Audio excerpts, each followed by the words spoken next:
Hello. Um, Let me first apologize for the fact that the YouTube video that I did last week actually did not load properly. So if any of my fellow classmates actually went to my YouTube video, a couple of you have told me you weren't able to open it, and I apologize for that. I don't exactly know what happened, but I'm trying to fix that problem now. But my informative speech concerns my passion, which is automobiles. I'm not an auto mechanic, but I love cars. Ever since I was 5 years old, I told my mother that I wanted to be a race car driver. Well, my mom said, "Yeah, baby, that's very sweet, but mama doesn't want to lose her baby driving 200 miles an hour around a track."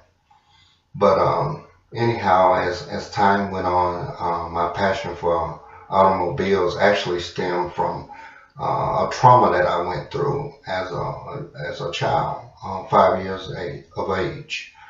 Um, a horror movie actually got me connected to cars. And in this movie, a person was coming up out of the grave. And my mom always taught us at an early age that we all would have to die. And I remember telling her, "Mom, I don't want to die. I don't want to die." I was 5 years old. And she said, "Baby, you're not going to die right now." But in this movie, they showed where a person was buried in a cemetery, but they came back alive somehow. And they were crawling out of the grave.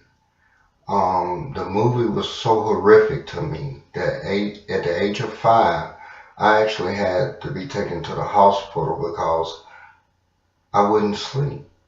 And I didn't dare sleep in the room by myself. I slept with my mom and dad for about a week.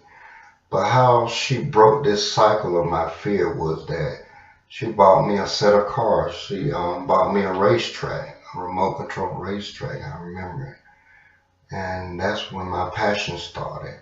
And at the age of 13, I actually stole my aunt's 1973 Impala. Let me tell you, I always watched my grandfather and my grandmother whenever I rode with them. I watched their actions when they were in an automobile.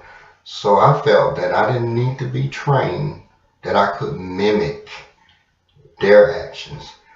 And I actually drove this car all the way to the store with my 8-year-old brother, baby brother, on the passenger side. And if any of you know about Impalas, in 1976 they had the big steering wheels, and oh my God, I could barely look over it. But I was able to drive to the store, and me and my brother got candy. Well, one of my grandmother's neighbors actually saw me on the road, and he couldn't believe it. How was this 13-year-old keeping this big car on the road? But I did it. No one ever taught me how to drive. So my informative speech is about conventional gasoline engines, automobiles, as opposed to hybrids.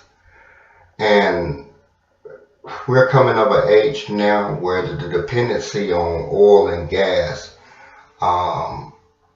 it has a tremendous effect on the economy and on our lives. And gas prices right now are shooting back up. But the point with a hybrid as opposed to a conventional gas engine is that the conventional gas engine actually harnesses power from air and the spark plugs mixing with gas. And that type of thermal explosion is what gives you propulsion. Well, now we're in the age of electric vehicles that's not fully electric, which this is what hybrid means. One part of the engine is gasoline, conventional. The other part is electric, and they both work together. And the unison of how they work together actually can save gas. It can save a tremendous amount of money for anybody that is having difficulty even going back and forth to work. How this works is that doing higher speeds, like over 55 miles an hour, most car companies have it where the gasoline engine comes into play. But when you're driving around town, the electric part of the engine is at work. And I mean, how this happens is that when the gasoline engine is at work, it is actually charging the batteries. And most of the hybrid batteries now are lithium batteries. So in town, you don't have to use the gas at all. You're running off electric. And how this electric is refueled is when you get out on the highway, or what they call brake release, when you're going downhill and you're having to put on the brakes. Actually, the gasoline engine, it's a mechanism in there where it also helps to charge the battery. And actually, this is a good thing because it saves you a tremendous amount of money for gas. But you know, a lot of people are not caught up with that right now, because the cost of hybrid vehicles in comparison to a gas vehicle, they're more expensive because there's more technology that goes in it. But I think as time permits, that more and more car industries are going that route.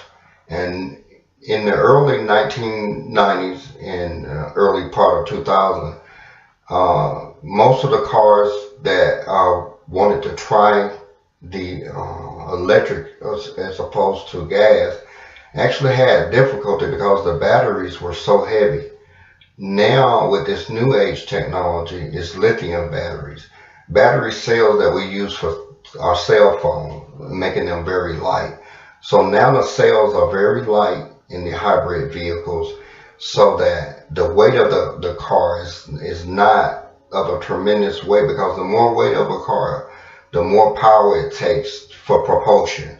And the more power is, the more gas it would use. But the hybrid plays a part where the electric is around town when you're driving up under 55 miles an hour. When you get out there on the highway and you drive 60 or 70 miles an hour, that's when your car goes to the gasoline aspect of it.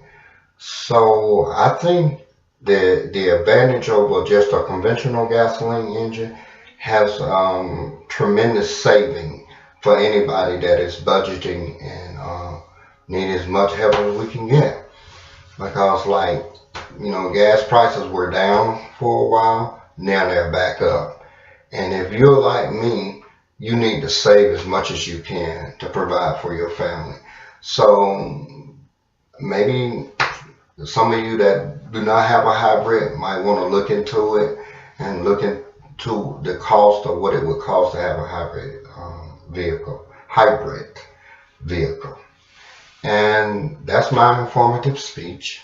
And once again, I'd like to apologize for my video not uploading correctly. And thank you very much.